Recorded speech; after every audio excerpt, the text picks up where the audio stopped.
ADHD is the wrong condition to raw dog. When undiagnosed and untreated, you're more likely to lose your job, suffer financially, and engage in substance use behaviors to feel better. Ironically, ADHD is also the most treatable psychiatric condition, but we miss it clinically. And even when people have the diagnosis, sometimes people don't take the steps necessary to get the proper help.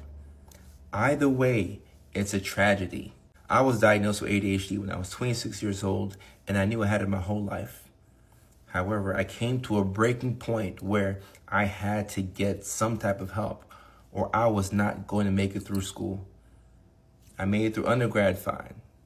Got my bachelor's degree, I worked, and everything was good. Was making money, went back to school for my DNP, my doctorate degree, and I reached a point where I physically could not move forward anymore.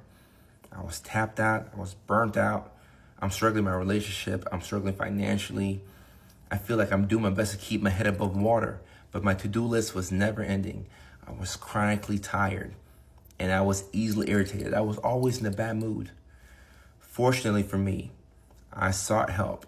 I went out to my primary care doctor. Believe it or not, you can actually go to your PCP and they can diagnose you with ADHD. That's what I did.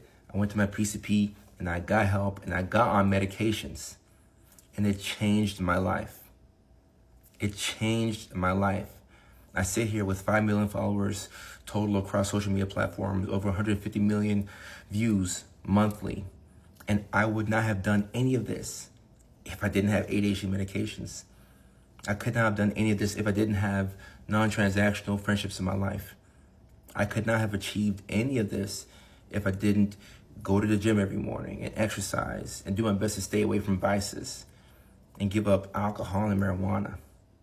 Because I remember the old version of me that would self-sabotage, get in bad relationships, have a roster and keep women around just because I didn't like myself and I didn't respect myself, would overspend to impress people that I didn't really like, but I was too concerned about the opinions of other people. It kept me in a position where I never was truly happy, and it actually took me to a pretty dark place. And getting help was one of the best decisions of my life.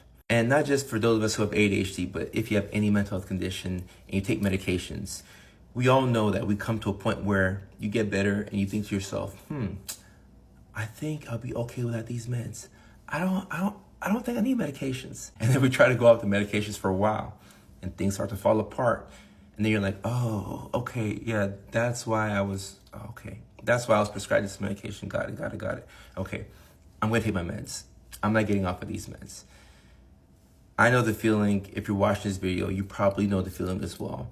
And it is frustrating to know that you have to take a medication every single day. And with ADHD, you have to take a pill to remind you to take a pill the next day. It can be frustrating. It can be somewhat embarrassing. I get it. Asking for help is one of the hardest things that you'll do as an adult.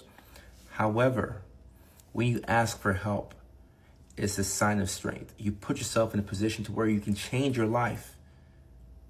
And on the other hand, not asking for help when you have ADHD can lead to a life of self-sabotage, financial ruin, and substance use. The worst part about all this is that you'll be left stuck wondering what could have been.